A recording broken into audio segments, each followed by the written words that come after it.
Cantonment ప్రజలు నన్ను ఆశీర్వదించి కాంగ్రెస్ పార్టీకి ఒక అవకాశం కల్పించినందుకు కంటోన్మెంట్ ఎమ్మెల్యే శ్రీ గణేష్ హృదయపూర్వక ధన్యవాదాలు తెలిపారు.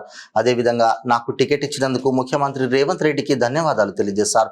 ముఖ్యంగా కాంగ్రెస్ పార్టీ కార్యకర్తలు, నాయకులు నన్ను కంటోన్మెంట్ ఎమ్మెల్యేగా గెలిపించినందుకు కంటోన్మెంట్ ప్రాంతంలో ఎలాంటి సమస్యలు ఉన్నా సరే పరిష్కరిస్తానని, ప్రజలకు అన్ని వేళలా అండగా ఉంటానని అన్నారు. ఇది మీ యొక్క విజయం. కంటోన్మెంట్ ప్రజలకు సేవ చేసుకుంటూ మీ రుణం తీర్చుకుంటానని కంటోన్మెంట్ ఎమ్మెల్యే శ్రీ గణేష్ తెలియజేశారు. అందరికీ చాలా చాలా ధన్యవాదాలు. కంటోన్మెంట్ ప్రజలు నన్ను ఆశీర్వదించి కాంగ్రెస్ పార్టీకి ఒక అవకాశం కల్పించినందుకు హృదయపూర్వకంగా ధన్యవాదాలు. నేను నాకు పోటీ చేయడానికి అవకాశం ఇచ్చిన కాంగ్రెస్ పార్టీ అధిష్టానం మల్లికార్జున్ ఖార్గే గారికి, రాహుల్ గాంధీ గారికి, సోనియా గాంధీ గారికి, ప్రియాంక గాంధీ గారికి, ముఖ్యంగా మన గౌరవ ముఖ్యమంత్రి గారు రేవంత్ రెడ్డి గారికి నాకు టికెట్ ఇచ్చినందుకు ధన్యవాదాలు.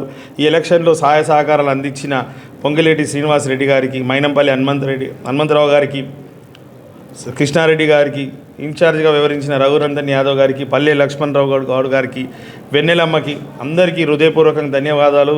ముఖ్యంగా కాంగ్రెస్ పార్టీ కార్యకర్తలు, నాయకులు, బీఆర్ఎస్ నుంచి జాయిన్ అయిన నాయకులకి, బీజేపీ నుంచి జాయిన్ అయిన నాయకులందరికీ హృదయపూర్వకంగా ధన్యవాదాలు. వారందరి సహాయ సహకారాలతోటి విజయం సాధ్యమైంది. ఖచ్చితంగా ఎన్నో సంవత్సరాల నుంచి నేను ఏదైతే గుర్తించినానో, ప్రజల అవసరం ఉందో అవన్నీ నేను వారికి ఇచ్చే విధంగా, ప్రభుత్వం నుంచి తెచ్చే విధంగా నేను కృషి చేస్తానని, నమ్మకాన్ని వమ్ము చేయను. ఖచ్చితంగా ఇచ్చిన హామీలన్నీ అతి తొందరలోనే నెరవేరుస్తానని మీ ద్వారా ప్రజలందరికీ విజ్ఞప్తి చేస్తున్నాను.